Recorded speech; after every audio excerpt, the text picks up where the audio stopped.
Hello दोस्तों, कैसे हैं आप। आज मैं फिर से पार्ट 2 स्टार्ट कर रहा हूँ, है ना। चैप्टर नंबर 3, फिजिक्स का चैप्टर नंबर 3 है, एनर्जीज़ का पार्ट 2 स्टार्ट कर रहा हूँ। आई होप आप लोगों को पार्ट 1 समझ में आया होगा। तो पार्ट 2 समझने के लिए आप मेरा जो ना पार्ट 1 ज़रूर देखें, तभी आपको पार्ट 2 समझ में आएगा।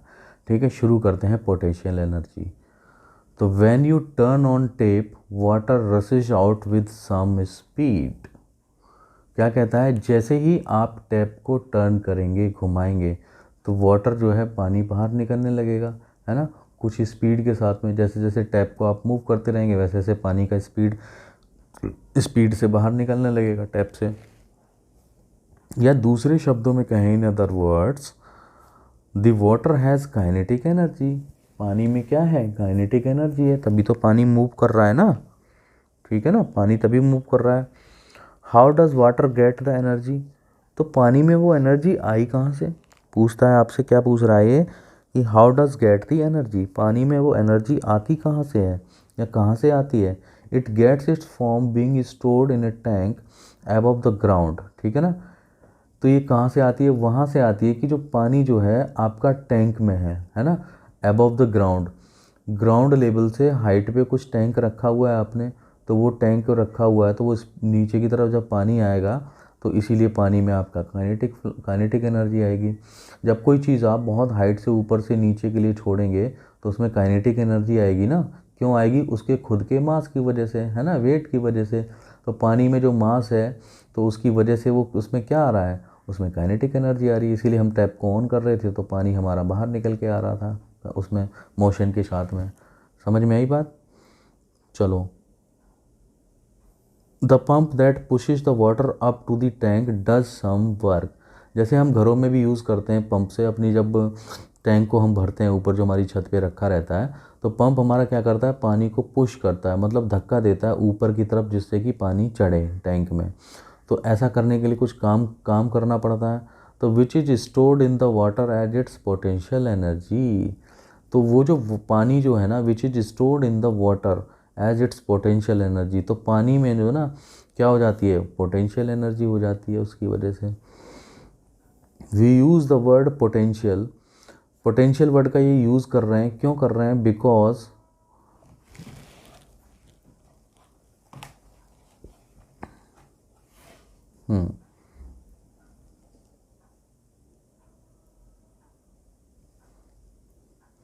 तो we use the word potential because the body has the potential to do work.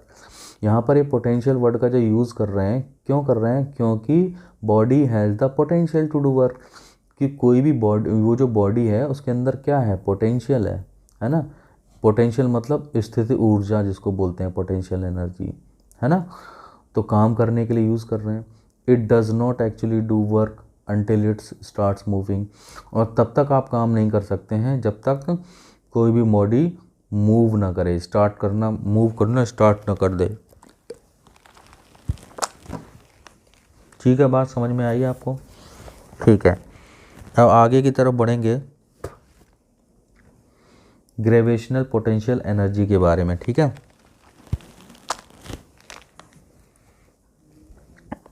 तो ग्रेविटेशनल पोटेंशियल एनर्जी के बारे में पढ़ेंगे। क्या कहता है, a body can have potential energy. किसी भी बॉडी में पोटेंशियल एनर्जी होती है ड्यू टू डिफरेंट रीज़न। किस वजह से होती है, उसके बहुत अलग अलग कारण हो सकते हैं। ठीक है, उसके बारे में पढ़ेंगे अब हम। The kind of potential energy that the water in tank has is called gravitational potential energy. क्या कहता है, the kind of potential energy, जो पोटेंशियल एनर्जी का जो प्रकार है ना पानी के अंदर, है ना, वाटर में, वाटर टैंक में, तो has is called gravitational potential energy. तो उसको क्या बोलेंगे हम, ग्रेविटेशनल पोटेंशियल एनर्जी बोलेंगे। अब ये टर्म आई है ग्रेविटेशनल। तो देखो, ग्रेविटेशनल क्यों, क्योंकि ग्रेविटेशनल इसलिए कि कोई भी बॉडी आपकी होती है ना, उसके अंदर ग्रेविटेशनल, कोई भी ऑब्जेक्ट है, बॉडी है, तो उसके अंदर एक क्वालिटी ज़रूर होती है, हर एक चीज़ में उसमें ग्रेविटेशनल ज़रूर होता है। ग्रेविटेशनल वो होता है जो हमें अट्रैक्ट करता है, उस बॉडी को अट्रैक्ट करे टूवर्ड्स दी अर्थ या फिर ग्राउंड। ग्राउंड की तरफ चीज़ों को खींचने की जो क्वालिटी होती है या ग्राउंड की तरफ लाने की जो क्वालिटी होती है उसी को बोलते हैं ग्रेविटेशनल। जैसे कोई भी चीज़ हमने सपोज करो बॉल को ऊपर उछाला तो बॉल हवा में थोड़ी ना रह जाती है, अपने खुद के मास की वजह से वो नीचे आती है, ग्राउंड पे आती है या फिर अर्थ की तरफ अट्रैक्ट होती है, जब ज़मीन पे आती है, तो उसी को क्या बोलते हैं, ग्रेविटेशनल बोलते हैं। तो वही ग्रेविटेशनल पोटेंशियल एनर्जी हो गई। तो पोटेंशियल एनर्जी आपको पता ही है ना। A body acquires gravitational potential energy when it is raise to some height. देखो कह रहा है ना, हाइट पे अगर हम किसी बॉडी को उठाएंगे या रेज करेंगे उसकी वजह से ही उसमें क्या आ जाएगा, ग्रेविटेशनल पोटेंशियल एनर्जी आ जाएगी। जब ग्राउंड से ऊपर किसी चीज़ को हम उठाएंगे तो उस हाइट की वजह से जो आपने रेज किया किसी बॉडी को, ऑब्जेक्ट को, तो उसमें क्या आ जाएगा, ग्रेविटेशनल पोटेंशियल एनर्जी आ जाएगी। This is because work has to be done against the pull of gravity to raise it. तो किसके कारण होता है काम ये, this is because work has to be done, काम होता है ना, against the pull of gravity to raise it. तो काम हमारा कब होगा, जब हम ग्रेविटी के अपोज में, है ना, अगेंस्ट में जब हम कोई काम करेंगे। देखो ये आपका कोई अर्थ होता है, नीचे अर्थ है, ठीक है, किसी बॉडी को हाइट पे हमने ऊपर लेके गए, तो जो हमने हाइट पे ऊपर लेके जाने में इसको हाइट पे लेके गए हैं, जो हमने काम किया है, जो फोर्स लगाया है यानी कि वर्क किया है, वो हाइट पे किया है, तो हाइट की वजह से ही क्या हो जाएगा आपका, उसमें ग्रेविटी आ जाएगी। ठीक है, जब नीचे उसको छोड़ेंगे तो ग्रेविटी की वजह से नीचे आएगा। अब आता है आपका potential energy due to condition. ठीक है, पोटेंशियल एनर्जी कंडीशंस की वजह से कैसे कैसे आता है, when the elastic band of catapult, ठीक है, is stretch and they are released and then release, it can make a stone move with quite some speed. ठीक है ना, कह रहा है जब हम कोई इलास्टिक बैंड है, सपोज करो रबड़ है, हटाओ, जब हम उसको स्ट्रेच करेंगे, जब हम खींचेंगे उसको तो क्या होगा, और खींचने के बाद जब हम उसको रिलीज़ करेंगे यानी कि छोड़ देंगे, खींचा और छोड़ दिया, तो क्या होगा उसमें, it can make a stone move with quite some speed. तो उसके अंदर अगर हमने कोई पत्थर है, स्टोन लेके रखा हुआ है, कैटापल्ट आप लोग जानते हैं ना, है ना, उसके अंदर हम लोग किसी भी तरह का स्टोन या फिर कोई भी चीज़ रख के, है ना, थ्रो करते हैं, फेंकते हैं, है ना, तो वो चला जाता है, बहुत दूर तक चला जाता है ना। तो रिलीज़ करने पे वो स्टोन जो ना मूव करने लगता है, और मूव करने लगता है तो उसकी कुछ ना कुछ स्पीड होगी, है ना, कोई चीज़ मूव करेगी तो उसमें स्पीड ज़रूर होगी ना। ठीक है, the moving stone has kinetic energy. तो वो जो पत्थर जो ना आपने जो उसमें रख के, कैटापल्ट मतलब गुलेल में रख के जो पत्थर को फेंका है, तो क्या होने लगेगा, उस पत्थर में काइनेटिक एनर्जी आ जाएगी। जब मूव होने लगेगा तो काइनेटिक एनर्जी, जब कोई भी चीज़ मूव हो जाए एनर्जी फोर्स लगा के, तो उसमें काइनेटिक एनर्जी आ जाती है, which it gets from the stretch band of the catapult. और उसमें वो काइनेटिक एनर्जी कहाँ से आई, उसमें वो काइनेटिक एनर्जी यहाँ से आई कि जो भी आपने जो कैटापल्ट था आपका, है ना, जो भी आपकी जो गुलेल थी उसके अंदर जो आपने जो बैंड को, रबड़ वाले बैंड को स्ट्रेच किया पत्थर डाल रख के, और जो खींचा है ना, उसकी वजह से, खींचने की वजह से उसमें क्या आ गई, काइनेटिक एनर्जी आ गई। किस में आ गई, स्टोन में आ गई। ठीक है ना। अब देखो, the band gets energy from work you do on it when you stretch it. तो हमने जो ना आपका जो कैटापल्ट है, जो उस पर आपने काम किया है, काम क्या किया है उस रबर बैंड में, उसमें रबर बैंड होता है ना, उसको जो खींचा है, तो खींचा है वही काम हो गया, तो उसी काम करने की वजह से उसमें काइनेटिक एनर्जी आ गई। तो this work is stored in the band. तो ये जो वर्क है ना, जो हमने वर्क किया, जो स्ट्रेच किया था उसको रबर बैंड को, वो जो वर्क है किस में स्टोर हो गया है, उस बैंड में स्टोर हो गया है। ठीक है ना, एज पोटेंशियल एनर्जी। तो पोटेंशियल एनर्जी की तरह उसमें बैंड में स्टोर हो गया है वो वर्क। इन अदर वर्ड्स, अगर दूसरे शब्दों में कहें, the band acquires potential energy due to the condition of being stretch. यानी कि बैंड के अंदर पोटेंशियल एनर्जी तब आई है जब आपने उसके बैंड को, यानी कि रबर बैंड को स्ट्रेच किया है, खींचा है। तो कौन सी कंडीशन है, खींचने वाली कंडीशन से आया ना। From its normal state. तो पहले जो रबर बैंड था वो नॉर्मल स्टेट में था, स्टेबल था।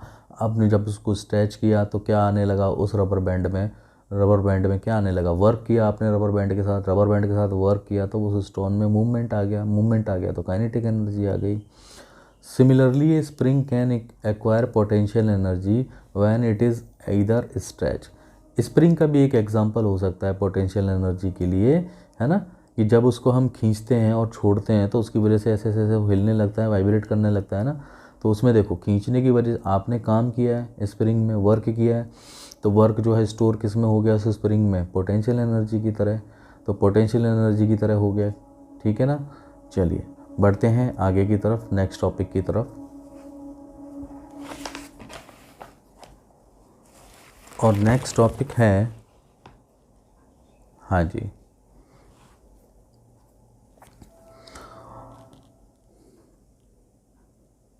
तो similarly spring can acquire potential energy when it is either stretch और compressed from its normal state.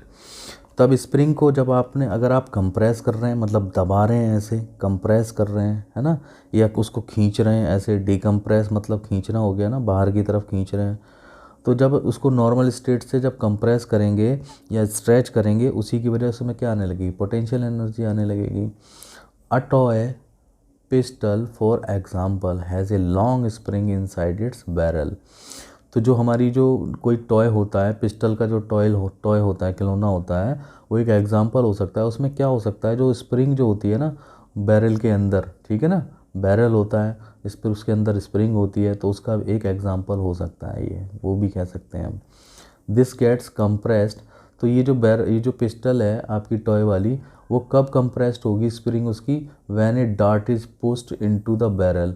जब हमारा ना डार्ट को क्या करेंगे, पुश करेंगे, दबाएंगे बैरल में, ठीक है ना, तब वो कंप्रेस हो जाएगी। जब कोई चीज़ दबती है तभी तो कंप्रेस होती है। और जब आपने जब कोई चीज़ दबती है, यानी कि दबाने के लिए क्या चाहिए, फोर्स।